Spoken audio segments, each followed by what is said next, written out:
Welcome back. Let's now look at Buffet Crampon from 1939 to 1955.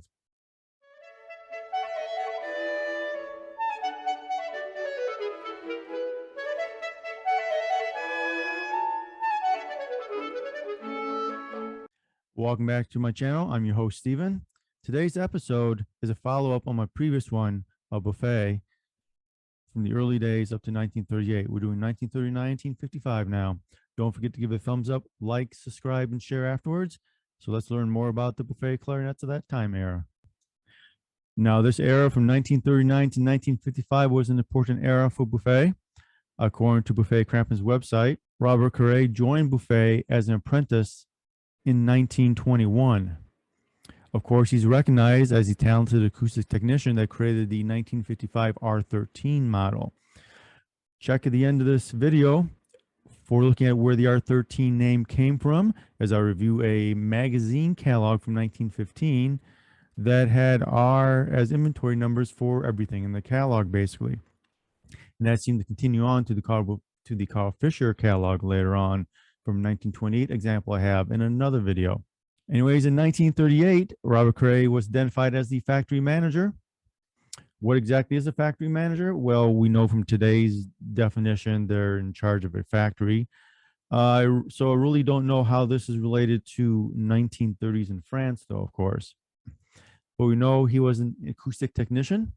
And if you ever read and look at my other videos, you'll find out we'll be mentioning other names that come up that are well-known brand names in the past, people who have worked like at Henry Selmer factory and went out and made their own line of clarinets. Now, manufacturing, you know, there's usually more than one assembly line. So sometimes I know that there were changes in one assembly line and not the others. It slowly migrated to a new way of doing something. So that's why you saw some sporadic changes in clarinets, like the throat adjuster wasn't on all clarinets pre-1939. 1939 seemed to be a crossover date when both or all assembly lines did the throat adjuster screw. We're going to get right to that right now. So here I have a 1939 serial number 26,000. I have information that it seems as though from this serial number on, approximately this date, all Buffet clarinets had the A-flat throat adjuster key there as a standard option. Now, one thing we want to notice here is that the trill key guide is a flat sheet metal guide, and we're going to review that in a minute with what's called PreR13 clarinets. Down here, more information, 1941, 1950. The Carl Fisher Company, which was an importer of the Buffet clarinets, had the numbers, you know, R13, R13 half, R14, R14 half, R16, 16 and a half, and 16 3/4. The half represented an E flat lever, apparently. The R14 had 17 keys and 7 rings and E flat lever. The 16 was a 19 key, 7 ring with articulated G sharp, E flat lever, and forked E flat key. The R16 3/4 had 20 keys, 7 rings, articulated G sharp, E flat lever, forked B flat, and a partridge in a pear tree, as I put down here. Basically, that's your full bohm. At that time, too, you could order, it seemed to be a mix of enhanced bohms. You could have one thing and not another. So it really was identified by these numbers for the standard things here. Now, people usually identify the Buffet R13 as a 1955 model and anything before that as a pre-R13. When they say pre-R13, of course, they're saying before 1955. And there are certain identifiers to that. Here we have, if we look at the throat keys, you'll see there's 3 posts holding up both the throat keys. At 1955, what happened is each key had their own individual posts. That means 2 posts per key or 4 posts altogether, and they're separated. Also, looking just to the left of that, you'll see this sheet trill key guide is a flat sheet trill key guide. That in comparison to this trill key guide, you can see here, it's round, is basically taken from a round bar stock, and it's cut and a slot put in it. And this is a slotted barrel trill key guide versus using a flat piece of metal and folding it. and making a flat trill key guide. That's the difference right there. We have here from at least 1941 to 55, Pro Buffet set a new master bore. This is also related more towards the 50 to 55 time frame. We also know during the 1950 to 55 time frame, the polycylindrical bore was more used experimentally, which evolved towards the introduction of the R13 in 1955.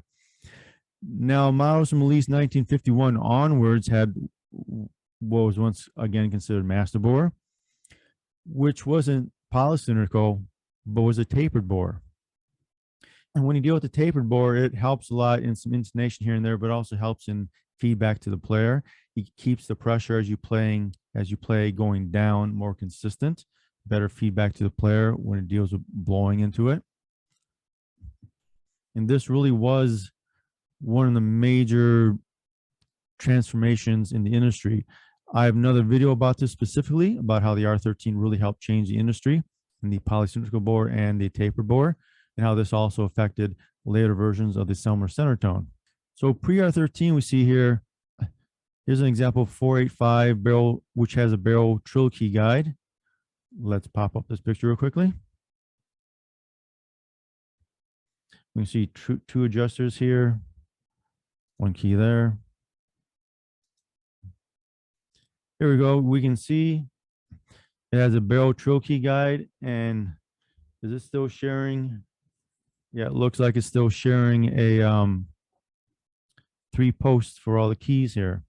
This one I know was mine I had one time because it's on red felt and I took the pictures. Take another look at another picture here. Yes, we can see here, this has shared throat key with a barrel trill key guide here.